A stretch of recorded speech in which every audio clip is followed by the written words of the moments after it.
अब मैं लखनऊ विश्वविद्यालय परिवार की ओर से उत्तर प्रदेश के ओजस्वी मुख्यमंत्री माननीय श्री योगी आदित्यनाथ जी से अनुरोध करती हूँ कि वो इस ऐतिहासिक शताब्दी समारोह के उद्घाटन सत्र के मुख्य अतिथि अभिभाषण से हम सबको लाभान्वित करें।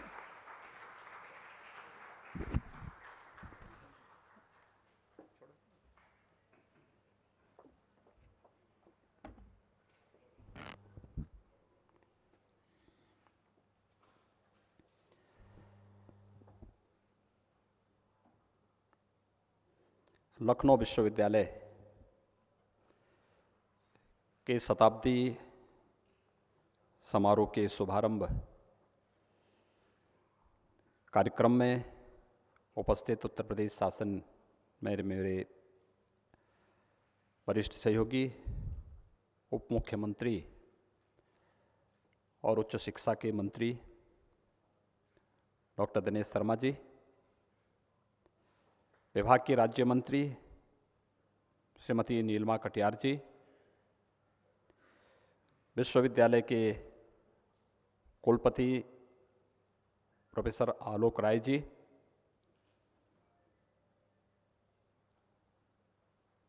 उत्तर प्रदेश शासन के अपर मुख्य सचिव गृह श्री अवनीश कुमार अवस्थी जी,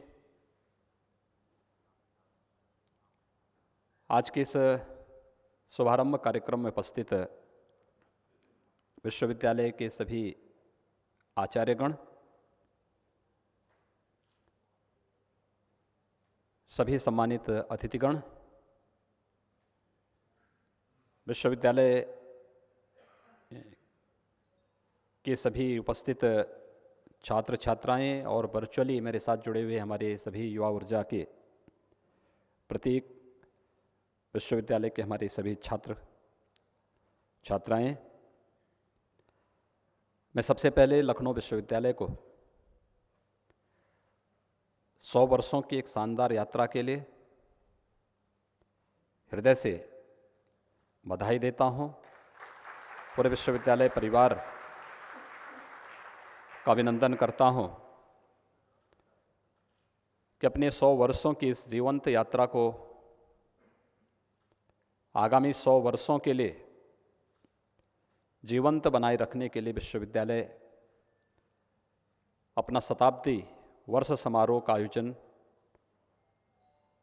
पूरी भव्यता के साथ वर्तमान चुनौतियों को बनाए रखते हुए, उन्हें ध्यान में रखते हुए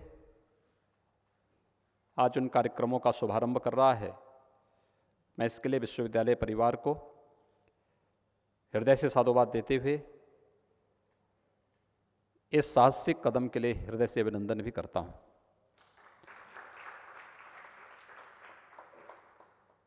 वास्तव में लखनऊ विश्वविद्यालय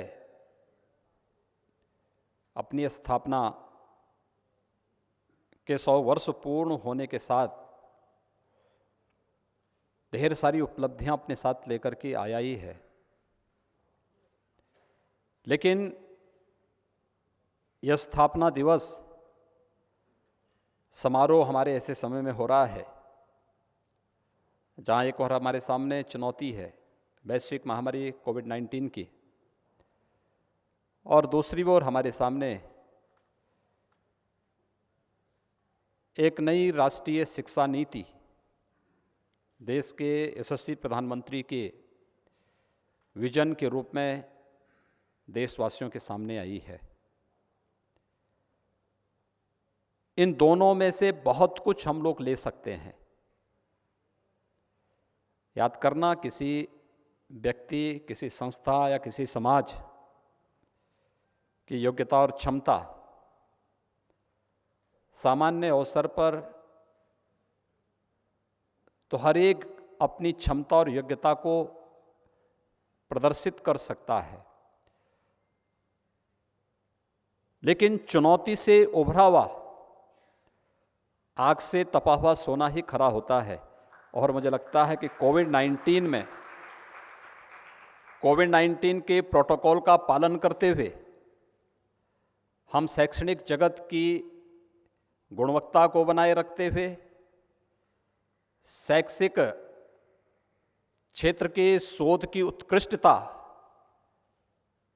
को पूरी मजबूती से आगे बढ़ाने के लिए जो एक मूल मंत्र लखनऊ विश्वविद्यालय की स्थापना के पीछे का ध्येय था, उस ध्येय वाक्य को बनाए रखते हुए लखनऊ विश्वविद्यालय ने कोविड-19 की इन चुनौतियों में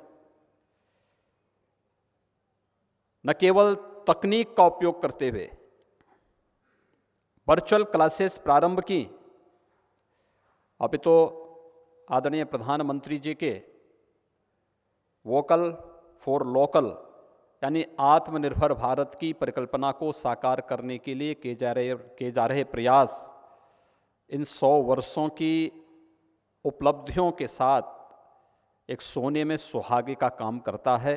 इसके लिए विश्वविद्यालय परिवार को हृदय से मैं धन्यवाद देता हूं। मित्रों, जब 100 वर्षों की अपनी यात्रा को लखनऊ विश्वविद्यालय आज अपने उन सुनहरे स्मृतियों को एक बार स्मरण कर रहा है, ढेर सारी उपलब्धियां आपके पास हैं। किसी शैक्षणिक संस्थान के पास अपनी उपलब्धियों में ये हो सकता है कि उन्होंने जीवन के अलग अलग क्षेत्रों में किस प्रकार की विभूतियों को आगे बढ़ा करके लोक कल्याण के लिए, राष्ट्र कल्याण के लिए, एक भारत श्रेष्ठ भारत की परिकल्पना को पूरा करने के लिए क्या कुछ किया है, क्या कुछ दिया है, इन सब को मूल्यांकन करने का एक अवसर भी ये 100 वर्षों की यात्रा हमें प्रदान कर रही है। तो लखनऊ विश्वविद्यालय भी बड़े गौरव के साथ कह सकता है कि हमने इस देश को राष्ट्रपति दिया है, हमने इस देश को न्याय के क्षेत्र में न्याय की उत्कृष्टता को बनाए रखने के लिए न्यायमूर्ति प्रदान किए हैं, हमने शासन प्रशासन की व्यवस्था को उत्कृष्ट और संवेदनशील बनाए रखने के लिए अनेक प्रशासनिक अधिकारी दिए हैं, हमने भारत के लोकतंत्र की मजबूती के लिए अनेक राजनेताओं को भी इस विश्वविद्यालय ने दिया है, और शिक्षा की उत्कृष्टता को बनाए रखने के साथ ही शोध की उत्कृष्टता को आगे बढ़ाने के लिए भी अनेक आचार्य और वैज्ञानिक भी इस विश्वविद्यालय ने दिए हैं। व्यापार और निवेश के क्षेत्र में कार्य करने वाले अनेक उद्योगपति भी लखनऊ विश्वविद्यालय ने दिए हैं। तो स्वाभाविक रूप से एक लंबी श्रृंखला है, उस लंबी श्रृंखला को सजोने का एक अवसर भी यह अवसर हमें प्रदान कर रहा है, क्योंकि जब हम अपना मूल्यांकन करेंगे तो मूल्यांकन में ये सब एक एक नग, एक एक उपलब्धि के रूप में लखनऊ विश्वविद्यालय के साथ जुड़ती हुई दिखाई देगी, और लखनऊ विश्वविद्यालय अपने स्वयं के मूल्यांकन का एक अवसर अपने पास ढूंढ पाएगा। याद रखना, भारतीय मनीषा ने जब ज्ञान की बात की, उसने कभी ये नहीं कहा कि परीक्षा पास कर लेना ही सच्चा ज्ञान है, सा विद्या या विमुक्त। ये हमने जो राष्ट्रीय शिक्षा नीति इसी वर्ष आई है, और अलग अलग चरणों में इसे लागू करते हुए 2022 तक पूरे देश के अंदर राष्ट्रीय शिक्षा नीति पूरी तरह लागू होगी। इसका उद्देश्य भी यही है, सा विद्या या विमुक्त। ये यानी ज्ञान केवल एक सैद्धांतिक पक्ष नहीं है, उसका एक व्यावहारिक पक्ष भी है। और जब दोनों में हम समन्वय स्थापित करेंगे तो कोई भी हमारा नौजवान अपना सर्टिफिकेट, अपना डिग्री का पाठ्यक्रम पूरा करने के बाद अपने आप को असहाय महसूस नहीं करेगा, बल्कि वह एक स्वावलंबन का जीवन न केवल अपने पैरों पर खड़ा होकर के आगे बढ़ाने में सक्षम होगा, अपितु समाज के लिए भी और राष्ट्र के लिए भी स्वावलंबन का एक नया संदेश देने में सक्षम होगा। यह इस राष्ट्रीय शिक्षा नीति के साथ आज जोड़ने का जो कार्य प्रधानमंत्री मोदी जी के कारण प्रारंभ हुआ है, मैं विश्वास व्यक्त करता हूं कि लखनऊ विश्वविद्यालय अपने 100 वर्षों की इस मूल्यांकन गाथा के साथ इस राष्ट्रीय शिक्षा नीति को साथ जोड़ करके जब इस कार्यक्रम को आगे बढ़ाएगा तो स्वाभाविक रूप से हम नए प्रतिमान स्थापित करने में सफल होंगे और इस दिशा से एक नया अवसर हमें शताब्दी वर्ष का एक कार्यक्रम यहाँ पे प्रदान कर रहा है। मैं अक्सर इस बात को देखता हूँ और मैंने पिछली बार भी लखनऊ विश्वविद्यालय के कार्यक्रम में यहाँ पर आकर के तब भी मैंने इस बारे में अनुरोध किया था और मैं अक्सर इस बात को देखता हूँ कि हमने शिक्षण संस्थान खोल दिए, स्थापित भी किए, लेकिन जन सरोकार से उनको उतना ही दूर भी कर दिया जाता है। हम अपने कार्यक्रम आयोजित करते हैं और खासतौर पर अगर शिक्षण संस्थानों की आप बात करते हैं तो शिक्षण संस्थानों में केवल छात्र ही उसका एक हिस्सा नहीं होता, एक पार्ट नहीं होता है और केवल शिक्षक भी नहीं होता है, अभिभावक की भी उतनी बड़ी भूमिका होती है, वहाँ से जुड़े हुए पुरातन छात्रों की भी बड़ी भूमिका होती है। उसमें से बहुत सारे लोग जीवन के अलग अलग क्षेत्रों की जानकारी रखते हैं, अभिभावक भी अलग अलग पृष्ठभूमि से जुड़े होंगे, उनके पास भी जीवन के अलग अलग क्षेत्रों के बारे में कुछ न कुछ जानकारी जरूर होगी। और याद रखना, ज्ञान का क्षेत्र बहुत विराट है, बहुत विस्तृत है, उसे हम एक सीमित दायरे तक कैद करके नहीं रख सकते। इन सब के साथ बेहतर संवाद के माध्यम से जब हम किसी कार्यक्रम को आगे बढ़ाएंगे तो उसका जो परिणाम आएगा वह उस ज्ञान की गुणवत्ता को बनाए रखने के साथ ही आपके शोध की उत्कृष्टता को भी एक नए स्तर तक पहुंचाने में बहुत निर्णायक भूमिका का निर्वहन कर सकता है। और मैं इसीलिए इस बात को बार बार सभी शिक्षण संस्थानों से कहता हूं कि केवल संस्थान स्थापित करने से नहीं, हमने स्थानीय स्तर पर आम जनमानस के साथ जुड़ने और स्थानीय समस्याओं से अपने आप को जोड़ने के लिए कौन सा कार्य प्रारंभ किया। अक्सर होता कोई चुनौती आती है, हम सब हाथ पे हाथ धरे हुए बैठे रहते हैं। लखनऊ विश्वविद्यालय चुनौती आई, उन्होंने सैनिटाइजर बनाना प्रारंभ कर दिया। केमिस्ट्री की लैब आपके पास है, आप कर सकते थे, कोई भी कर सकता था। और मुझे लगता है हर कस्बे में एक कोई ना कोई इंटर कॉलेज है, कोई ना कोई डिग्री कॉलेज है, केमिस्ट्री और बायोलॉजी की लैब सबके पास है।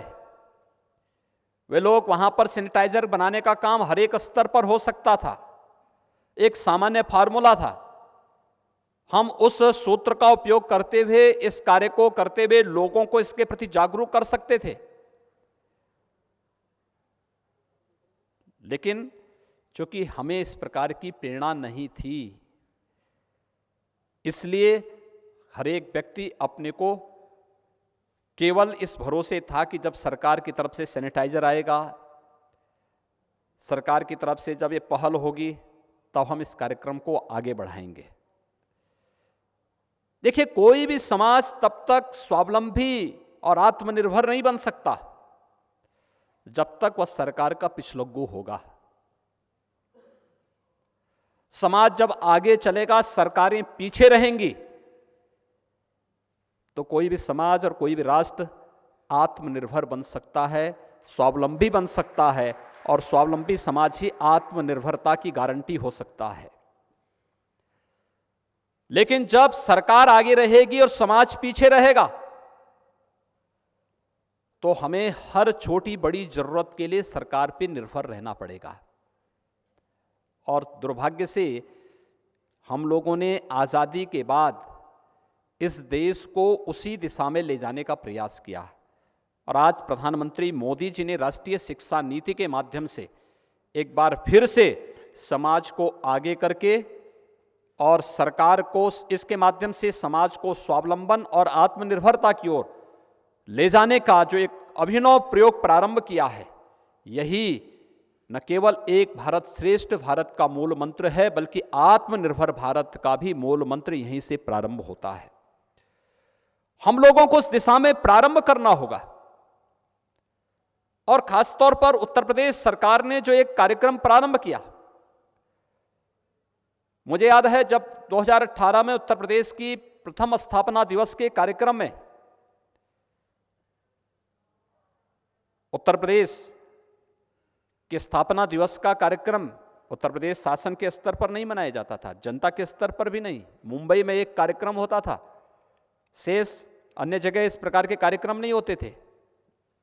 हमारे तत्कालीन यहाँ के माननीय राज्यपाल श्री रामनाईक जी ने सरकार को पत्र लिखा, सरकार को प्रस्ताव अच्छा लगा और हम लोगों ने आपस में मंत्रिमंडल के साथ बैठ के तय किया कि हम लोग 24 जनवरी को उत्तर प्रदेश स्थापना दिवस के, क्योंकि नोटिफिकेशन इस तिथि को जारी हुआ था, इसलिए इस तिथि को उत्तर प्रदेश की स्थापना दिवस के रूप में हम प्रतिवर्ष मनाएंगे। राज्य स्तर पर भी जनपद स्तर पर भी समारोह होने लग गए, लेकिन प्रथम स्थापना दिवस का कार्यक्रम 69 वर्षों के बाद उत्तर प्रदेश मना रहा है। क्या इसके पीछे कौन सा ऐसा कार्यक्रम हम प्रारंभ करें जो कार्यक्रम इसके साथ, इसकी स्मृतियों के साथ जुड़ सके और उत्तर प्रदेश वासियों को आत्मनिर्भरता की ओर भी अग्रसर कर सके। और उस समय 2018 में हम लोगों ने प्रारंभ किया था एक जनपद एक उत्पाद का अभिनव कार्यक्रम, 1 डिस्ट्रिक्ट 1 प्रोडक्ट। और आज आप देख रहे होंगे कि पूरे देश के अंदर केंद्रीय बजट में भी, यूनियन बजट में भी आज इसका प्रावधान हो रहा है कि 1 डिस्ट्रिक्ट 1 प्रोडक्ट के उत्तर प्रदेश शासन की इस अभिनव योजना को पूरे देश के अंदर लागू करके हर एक जनपद को उसको अपनी उत्पाद को पहचानने, उसकी ब्रांडिंग, उसकी मार्केटिंग, उसकी डिजाइनिंग, इन सब को प्रमोट करने के समय आगे बढ़ना चाहिए। और वोकल फॉर लोकल का कॉन्सेप्ट यहीं से प्रारंभ होता है। यही आत्मनिर्भर भारत की मजबूत कड़ी बन सकती है, यही आत्मनिर्भर भारत की मजबूत नींव बन सकती है। और उस आत्मनिर्भर भारत की मजबूत कड़ी के साथ अगर हमारे शिक्षण संस्थान जुड़ जाएं, हमारे विश्वविद्यालय, हमारे महाविद्यालय, हमारे तकनीकी संस्थान, ये सभी इसके साथ जुड़ जाते हैं, तो मुझे लगता है कि हर एक हाथ को काम और हर एक खेत को पानी देने में फिर कहीं कोई देर नहीं लगने वाली है। रोजगार की व्यापक संभावना इससे विकसित होने वाली है। हर एक नौजवान, मुझे याद है मैंने एक बार एक तकनीकी संस्थान के 20 छात्रों को अपने पास बुलाया था। मैंने उनसे इस बारे में पूछा, मैंने कहा आप लोग क्या करना चाहते हैं? तो 20 में से 15 छात्र ऐसे थे जिन्होंने मुझे इस बारे में कहा कि हमें कोई सरकारी नौकरी नहीं, हमें अपना स्वयं का स्टार्टअप स्थापित करना है। स्टार्टअप स्थापित करने के लिए कुछ पूंजी की आवश्यकता हमें तात्कालिक रूप से पड़ेगी। क्या इसके लिए शासन की कोई स्कीम है? मैंने उसको देखा, मैंने कभी आप कैसी बात कर रहे हैं? सरकार का इतना प्रचार होता है, प्रधानमंत्री मोदी जी ने देश के अंदर प्रधानमंत्री बनने के बाद नई स्टार्टअप की नीति लागू की, नई स्टैंड अप की नीति लागू की, प्रधानमंत्री मुद्रा योजना उन्होंने लागू की, मेक इन इंडिया की योजना को और डिजिटल इंडिया की नीति को लागू की। और ये सब क्या हम स्कूल कॉलेजेस में, सब संस्थानों में क्या हम इन योजनाओं के बारे में जानकारी नहीं देते हैं क्या? वह छात्र अपना स्टार्टअप स्थापित करना चाहते हैं,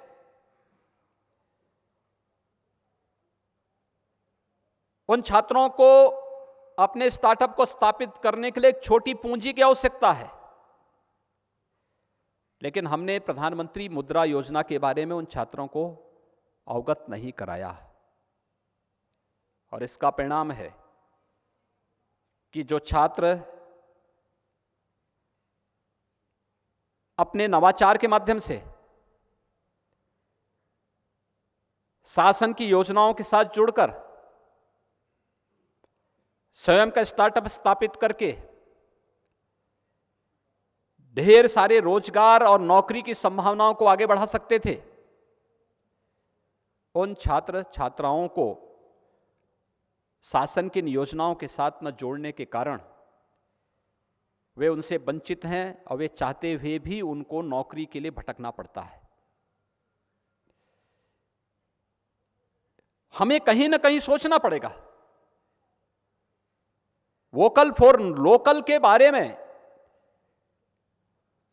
वन डिस्ट्रिक्ट वन प्रोडक्ट की एक जनपद में हमने पहले चरण में एक उत्पाद ढूंढा, क्योंकि मुझे इस बारे में लगा जब हम लोग आए कि इतने ढेर सारे रोजगार हम लोग कैसे बनाएंगे, कैसे ढूंढेंगे, कहां से लेके आएंगे।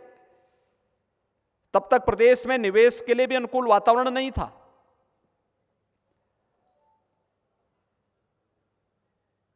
हमने एक एक जनपद की मैपिंग करवाई और एक एक जनपद की मैपिंग के बाद हमारे सामने जो बात सामने आई कि ये प्रदेश तो इस दिशा से बहुत समृद्धशाली रहा है। क्या स्थिति थी 1947 में देश की, प्रदेश की और देश की? 1947 में उत्तर प्रदेश की पर कैपिटा इनकम देश की पर कैपिटा इनकम से ज्यादा थी और 70 वर्ष में 2017 तक पहुंचते पहुंचते हमने उत्तर प्रदेश की per capita income national income की 1/3 तक हम आधी यानी 1/3 तक हम आ गए। कहां पे चूक हुई? और अगर उत्तर प्रदेश जैसा राज्य, जिस राज्य पर में अपार संभावनाएं हैं, इस राज्य में प्रति व्यक्ति आय कम होगी, यहां का ऊर्जावान नौजवान यहां से पलायन करेगा, अगर यहां के रोजगार की संभावनाएं क्षीण होंगी और यहां के परंपरागत उद्यम और उत्पाद को हम आगे नहीं बढ़ा पाएंगे, तो फिर इसका प्रभाव नेशनल एवरेज पे पड़ेगा ही पड़ेगा, क्योंकि देश का हर छठा व्यक्ति उत्तर प्रदेश में निवास करता है। अगर हमें भारत को आत्मनिर्भर बनाना है तो आत्मनिर्भर की वह शुरुआत उत्तर प्रदेश से होती है। अगर हमें भारत को स्वावलंबी बनाना है तो इसके लिए उत्तर प्रदेश, स्वच्छ भारत मिशन के बारे में यही बात चल रही थी। जब आजादी के बाद पहली बार देश के प्रधानमंत्री जी ने देश के अंदर न केवल स्वच्छता के माध्यम से स्वास्थ्य की गारंटी की बात की और देश के नागरिकों का आह्वान किया कि यह न केवल हमारे स्वास्थ्य की गारंटी है बल्कि नारी गरिमा के सम्मान की रक्षा भी, तो प्रश्न खड़ा हुआ उत्तर प्रदेश में क्या होगा? क्योंकि अकेले उत्तर प्रदेश में 2,61,00,000 से अधिक शौचालय बनने थे। पहले 2.5 वर्ष में मात्र 43 लाख बन पाए थे। शेष 2.5 वर्ष के अंदर शेष शौचालय कैसे बन पाएंगे? लेकिन हमारे पास उस प्रकार की प्रतिभाएं थीं, हमारे पास उस प्रकार का मैन पावर था, हमारे पास उस प्रकार के संस्थान थे जहां पे हम ट्रेनिंग दे सके, जहां पे हम उन्हें एकजुट करके 10 दिन 15 दिन का एक सामान्य ट्रेनिंग दे करके उन्हें इस योग्य बना सकें कि वे राजमिस्त्री के रूप में काम कर सकें, हेड मिस्त्री के रूप में काम कर सकें। एक मॉडल दे करके कि नहीं, इन कार्यक्रमों को इस रूप में आगे बढ़ाना है। और हमें 2.5 वर्ष में 2,61,00,000 शौचालय बनाने थे। जब हम लोगों ने सभी को जोड़ा आपस में, हमारे पास मैन पावर, हमारे पास लोग तो थे, उनकी ट्रेनिंग नहीं थी। उनकी ट्रेनिंग के कार्यक्रमों को हम लोगों ने एक साथ लिया। हमारे पास मटेरियल भी था, उस मटेरियल की उपलब्धता हो सके इसके लिए प्रशासनिक मशीनरी ने मिलकर के कार्य किया और उसका परिणाम था कि हमारे सामने था 5 वर्ष में 2,61,00,000 शौचालय बनाने का, लेकिन पहले 2.5 वर्ष बीत गए क्योंकि शासन ने रुचि नहीं ली। कुल 43 लाख खींच तान करके बन पाए थे, अगले 2.5 वर्ष के अंदर बनाने थे। और इच्छा शक्ति हो तो सब संभव हो सकता है। हमने मात्र 1.5 वर्ष में 2,61,00,000 शौचालय उत्तर प्रदेश के अंदर बना करके स्वच्छ भारत मिशन की सफलता में सबसे बड़ा योगदान उत्तर प्रदेश ने दिया था। ऐसे ही आत्मनिर्भर भारत में भी, और आदरणीय प्रधानमंत्री जी के $5 ट्रिलियन की इकोनॉमी भारत को बनाने के लिए किए जा रहे आह्वान में उत्तर प्रदेश की भूमिका सबसे बड़ी हो सकती है। और वह ऊर्जा, उस प्रकार का पोटेंशियल उत्तर प्रदेश के अंदर मौजूद है। इसके लिए हमारे संस्थानों को आगे आना पड़ेगा। और इसीलिए मैं कह रहा था कि जन सरोकार से हमारा कोई संबंध है या नहीं है, हमें आत्ममंथन किए करने की आवश्यकता है। क्यों नहीं हमारे शिक्षण संस्थान जन सरोकार से जुड़ पाते हैं? हम एक सामान्य नागरिक को उसके भरोसे क्यों छोड़ देते हैं? क्यों नहीं हम उसके बीच में कुछ विशेष कार्यक्रम आयोजित करते हैं? और खासतौर पर जो मैंने आपको कहा, 2 चीजें हो जाएं, एक वोकल फॉर लोकल को, 1 डिस्ट्रिक्ट 1 प्रोडक्ट के प्रति शिक्षण संस्थानों की सक्रियता, और दूसरा शासन की नीतियों के प्रति इन योजनाओं की जानकारी और उनसे अपने युवाओं को अवगत कराना, अपने छात्र छात्राओं को अवगत कराना। मैं प्रदेश के एक उत्कृष्ट तकनीकी संस्थान के छात्रों से जब संवाद करता हूं तो 20 में से 15 छात्र ऐसे होते हैं जो कहते हैं कि हमें अपना स्टार्टअप स्थापित करना चाहते हैं, हम नौकरी के चक्कर में नहीं पड़ना चाहते। लेकिन स्टार्टअप स्थापित करने के लिए लगने वाली पूंजी कहां से आएगी, ये हमारी चिंता का विषय है। और जबकि उससे 3 वर्ष पहले ही भारत के अंदर नई स्टार्टअप की नीति आ चुकी थी और प्रधानमंत्री मुद्रा योजना घोषित हो चुकी थी। इसका मतलब ये है हम ज्ञान से अपने आप को अपडेट नहीं कर पा रहे हैं और अपने संस्थानों को शासन की योजनाओं के साथ नहीं जोड़ पा रहे हैं। हमें दोनों चीजें करनी होंगी। लोकल की समस्याओं को जानने के लिए कैसे हम लोकल स्तर पर आत्मनिर्भरता का एक मंत्र आगे बढ़ा सकते हैं, लेकिन साथ साथ शासन की योजनाओं को, स्टार्टअप इंडिया की, स्टैंड अप इंडिया की, डिजिटल इंडिया की, या फिर प्रधानमंत्री मुद्रा योजना की, या मुख्यमंत्री युवा रोजगार योजना की, जो भी कार्यक्रम है, इन सभी योजनाओं को कैसे हम अपने संस्थानों के साथ जोड़ करके कुछ भी लोगों को हम आगे बढ़ा सकें तो अन्यों के लिए प्रेरित हो सकते हैं, अन्य लोग उससे प्रेरणा प्राप्त कर सकते हैं। और कहीं ना कहीं इसका भाव आपको हर एक स्तर पर देखने को मिलता होगा। वह युवा भटकता है। हम लोगों ने दूसरी योजना लागू की अगले 2019 में, 24 जनवरी 2019 को, वह थी विश्वकर्मा श्रम सम्मान की और माटी कला बोर्ड की। आपने माटी कला बोर्ड का चमत्कार इस बार देखा होगा दीपावली के अवसर पर। हर घर में मिट्टी के दीप जले हैं और बहुत सारी जगह गोबर के दीप भी जले हैं। मुझे याद है यहाँ पे हमारे अपर मुख्य सचिव गृह श्री अवनीश अवस्थी बैठे हुए हैं, वे धर्मार्थ कार्य विभाग के भी अपर मुख्य सचिव हैं। अयोध्या में दीपावली का आयोजन होना था 2017 में। आयोजन कैसे हो, इसके बारे में जब चर्चा प्रारंभ हुई तो मैंने कहा दीपावली का उत्सव, दीपावली के उत्सव को अयोध्या के साथ जोड़ा जाना चाहिए। तो इन लोगों ने कहा कितने दीपक जलेंगे? मैंने कहा क्या 51,000 दीपक जल सकते हैं? पता लगाया गया अयोध्या में 51,000 दीपक मिट्टी के नहीं थे।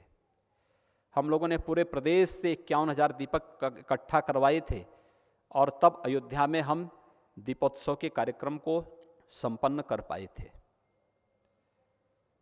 और इस वर्ष मैं पूरी अयोध्या की बात नहीं कर रहा हूं, मैं केवल राम जी की पेड़ी के उस एक क्षेत्र की बात कर रहा हूं जहां पे 6,04,000 से अधिक दीपक जले थे और सभी मिट्टी के थे सभी लोकल बने थे। माटी कला बोर्ड से बनाने वाले वहाँ के स्थानीय लोगों ने सभी मिट्टी के दीपक बनाए थे। यहाँ लखनऊ में एक प्रदर्शनी लगी थी माटी कला बोर्ड की, और माटी कला बोर्ड की जो प्रदर्शनी लगी थी, इसमें जितने भी इस क्षेत्र में, इस फील्ड में कार्य करने वाले लोग हैं, उन लोगों को अपनी इस प्रदर्शनी में अपने उत्पाद लेकर के आने के लिए आमंत्रित किया गया था। हमने गोरखपुर का जो उत्पाद रखा है वो टेराकोटा रखा है। टेराकोटा गोरखपुर के एक गांव में, गोरखपुर जिला मुख्यालय से लगभग 15 किलोमीटर उत्तर दिशा में वो गांव पड़ता है। उस गांव में कुम्हार जाति के लोग हैं, मेरे संसदीय क्षेत्र का हिस्सा था। वे लोग स्थानीय स्तर पर टेराकोटा का सामान बनाते थे, और टेराकोटा यानी मिट्टी की आइटम बनती, हाथ से ही सारा कुछ बनता है, और फिर उसको कलर भी नहीं करते। आग में जो उसको गर्म करके जब पकाया जाता है तो उससे कलर उसमें आता है। तो मैं अपने संसदीय क्षेत्र में निकला था, मैं उस गांव में गया। वे सभी लोग भारतीय जनता पार्टी के समर्थक थे। तो मैं गांव में जाके उनके घरों में बैठा। मैंने उनसे कहा, मैंने कहा आप लोग क्या काम करते हैं, क्योंकि मानसिकता तो ये थी कुम्हार है, मिट्टी का बर्तन बनाता होगा, मिट्टी के बर्तन में जो लोगों की आवश्यकता होती है उसके अनुसार। तो मैंने देखा अच्छा सा घोड़ा बनाया था। तो मैंने कहा ये सब क्या है? उन्होंने कहा ये हम बनाते हैं, टेराकोटा कहलाता है। तो मैंने कहा इसके कहीं बिक्री होती है? कहा हाँ, कुछ लोग आ जाते हैं। मैंने कहा कहाँ बेचते हैं? कहा सड़कों पे ले जाकर बेचते हैं। मैंने कहा कोई समस्या? उन्होंने कहा कि हाँ, हमारे सामने समस्या होती है, मिट्टी नहीं मिल पाती है हमें। तो हमने लोकल स्तर पर जो प्रयास करना था हम लोग प्रयास किए, लेकिन ये केवल एक जनपद की, एक गांव की समस्या तो थी नहीं, पूरे देश प्रदेश की समस्या थी। हम लोग 2017 में जब सरकार में आए तो हम लोगों ने एक अनिवार्य व्यवस्था कर दी। अप्रैल से लेकर जून तक हर गांव का तालाब गांव के कुम्हार को फ्री में दिया जाएगा मिट्टी निकालने के लिए, और वो मिट्टी वहां से लेकर के चला जाए, उससे कोई शुल्क नहीं मांगा जाएगा। एक व्यवस्था बना दी, लेकिन उससे दो काम हुए। मिट्टी वो निकाल के लेके जाता है, उसको फ्री में मिट्टी मिलती है, लेकिन गांव को तालाब मिलता है जल संरक्षण के लिए, साफ सुथरा तालाब, नए सीजन में बरसात का जल एकत्र होने के लिए। दोनों काम हो गए। इस बार जब एग्जीबिशन लिखी यहां पर रखी थी, तो मुझसे मिलने के लिए माटी कला बोर्ड से जुड़े हुए लोग आए। गोरखपुर से जो इस फील्ड में काम करने वाले लोग हैं, तो उसमें से एक नौजवान मुझे मिला, उसके 30-35 वर्ष की उसकी उम्र रही होगी। मैंने उससे पूछा, मैंने कहा भाई कोई बिक्री हुई? उसने कहा 3 दिन में 8 लाख रुपए का मिट्टी के बर्तन बेचा हूं, टेराकोटा का माल बेचा हूं 8 लाख रुपए का। कहा केवल एक आइटम मेरे पास बच गई है। जब मुझे जानकारी मिली कि आप लखनऊ में मौजूद हैं, तो आपसे समय मांगने के लिए मैं आया हूं, इसको लेकर के आपके लिए लेके आया हूं, नहीं तो ये भी बिक रहा था, इसका भी मुझे 22,000 रुपया मिल रहा था, और मैं 22,000 रुपये में नहीं बेचा। मुझे जानकारी मिली कि आप लखनऊ में हैं, तो आपको देने के लिए मैं आया हूं। मैंने कहा भैया मुझसे ही 22,000 रुपया ले लो, मुझे ही दे दो चलिए। अब आप देख सकते हैं, जिसका पहले कोई दाम नहीं था, आज 8 लाख रुपये 3 दिन के अंदर वही हमारा परंपरागत हस्तशिल्पी या कारीगर कमा रहा है। हर एक जगह इस प्रकार की संभावनाएं हैं, हमने उसको प्रमोट करने का प्रयास नहीं किया। गांधी जी का स्वराज, ग्राम स्वराज की परिकल्पना तो इसी भारत से ही तो पैदा हुआ था, कहीं और जगह से नहीं। उसकी ये कॉन्सेप्ट इंग्लैंड ने नहीं दिया, ये भारत ने दिया था, गांधी जी ने दिया था, जिसमें गांव का ही हर एक व्यक्ति, हर एक हस्तशिल्पी, हर एक कारीगर को पैसा नहीं रहा होगा, अनाज देकर के हम लोग उसकी भरपाई करते थे, लेकिन गांव में उसको सम्मान जरूर देते थे, उसकी कला को, उसकी हस्तशिल्प को। क्या हमारे विश्वविद्यालय, हमारे महाविद्यालय, हमारे तकनीकी संस्थान, हमारे अन्य वोकेशनल एजुकेशन से जुड़े हुए जो संस्थान है, क्या ये इस कार्यक्रम को आगे बढ़ा सकते हैं? और याद रखना, तकनीक के बगैर आज के दिन पर कुछ भी आगे नहीं बढ़ सकता। एक जड़ता आ जाएगी, उस जड़ता को तोड़ने की आवश्यकता है। तकनीक कितना कारगर हो सकता है, तकनीक नहीं होता तो कोविड-19 के दौरान अराजकता और अव्यवस्था का जो मंजर होता है, वास्तव में वह अकल्पनीय है। और प्रधानमंत्री मोदी जी के विजन को और उनकी दूरदर्शिता को सचमुच इस देश को और दुनिया को लोहा मानना चाहिए और उनके प्रति आभार व्यक्त करना चाहिए कि 2014 में जब जनधन अकाउंट खोलने के लिए प्रधानमंत्री मोदी जी ने कार्यक्रम प्रारंभ करवाया था कि हर एक गरीब का बैंक में अकाउंट होना चाहिए, अगर जनधन अकाउंट नहीं होता तो क्या गरीबों तक शासन की सुविधा पहुंच पाती? और इतना मैन पावर कहां से हम लोग लेके आते हैं? आज तो जनधन अकाउंट धारी हर महिला के खाते में पैसा जाना है,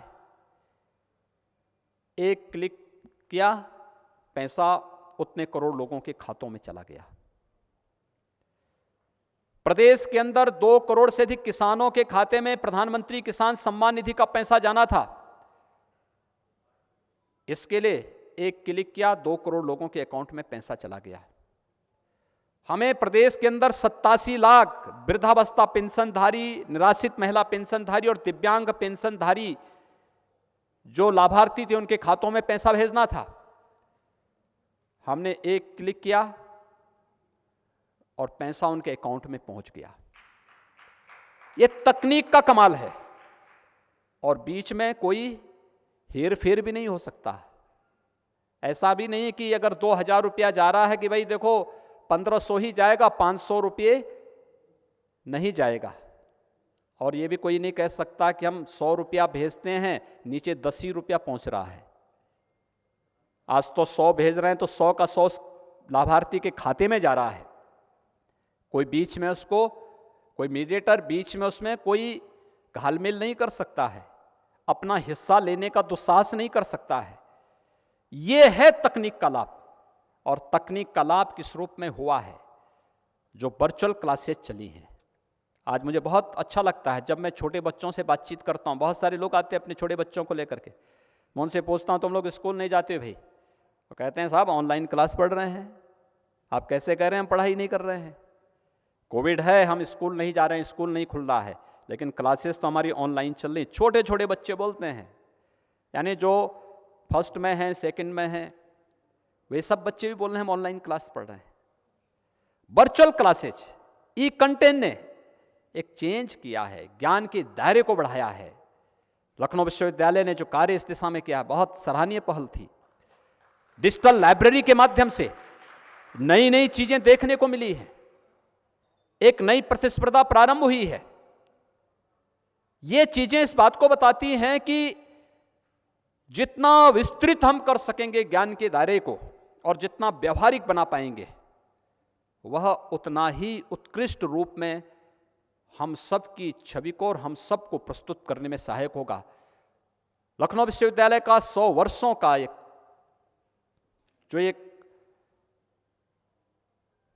100 वर्षों का एक कालखंड है, यानी एक उपलब्धियों से भरा पड़ा है।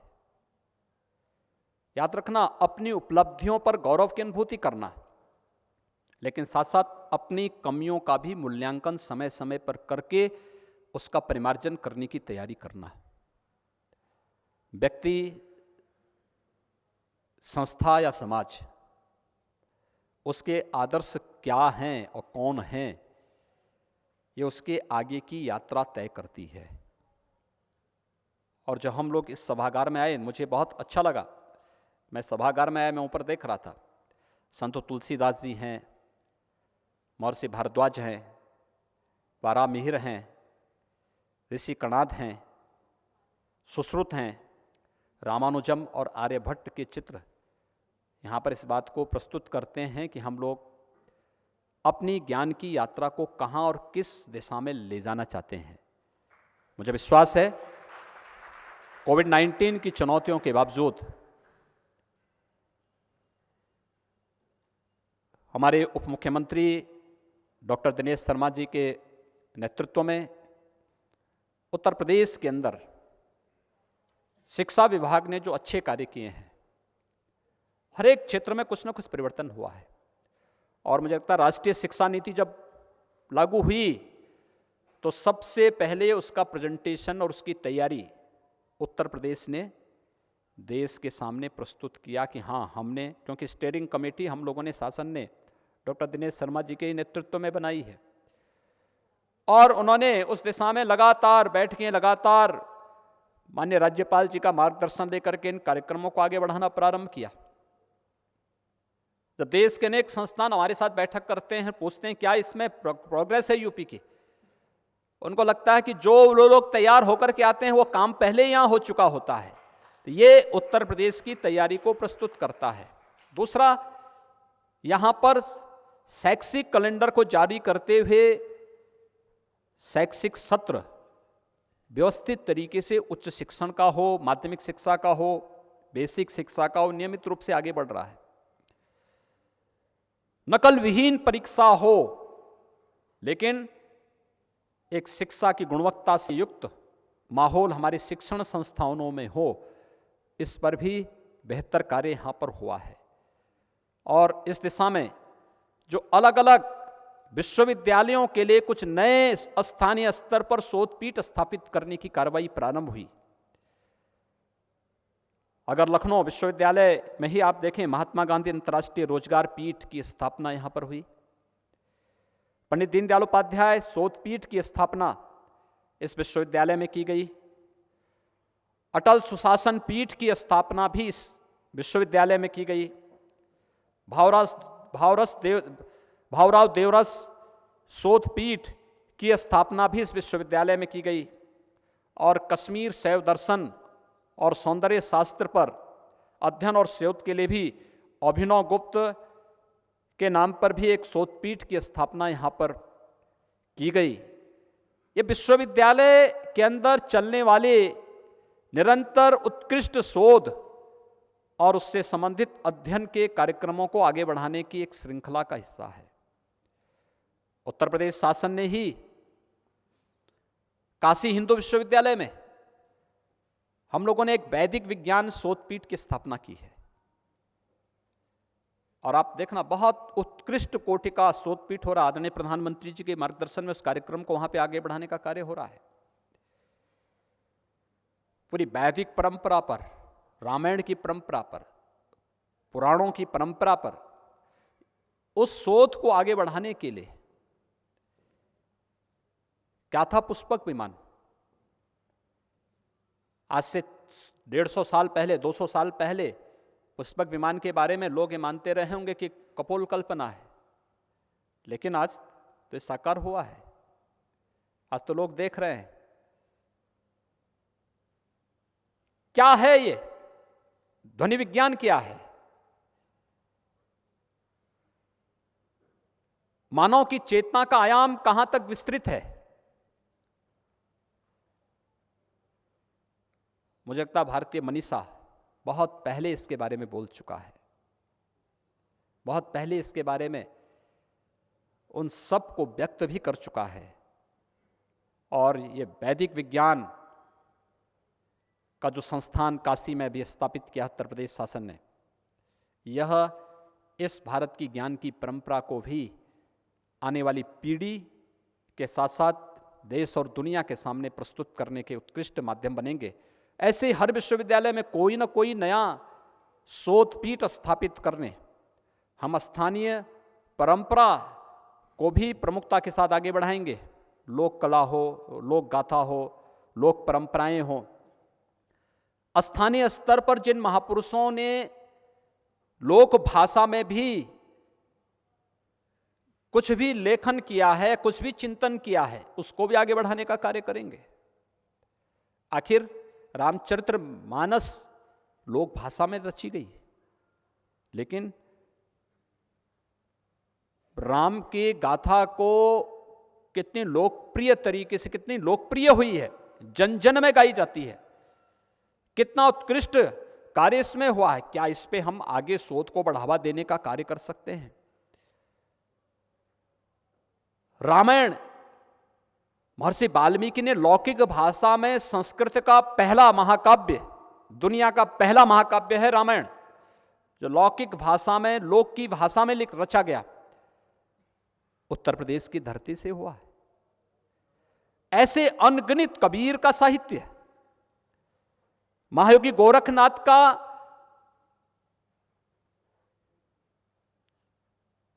जो योग की परंपरा है, योग की दोनों परंपराएं आपको देखने को मिलती होंगी। एक परंपरा वह जो हम दार्शनिक स्वरूप में, जिसे हम अष्टांग योग के रूप में मान लेते हैं, लेकिन एक परंपरा वह जो इसका व्यावहारिक स्वरूप हो। और व्यावहारिक स्वरूप में योग किस रूप में? आज जब 21 जून की तिथि को दुनिया विश्व योग दिवस के रूप में मनाती है, तो भारत की ऋषि परंपरा के प्रति नतमस्तक होती हुई दिखाई देती है।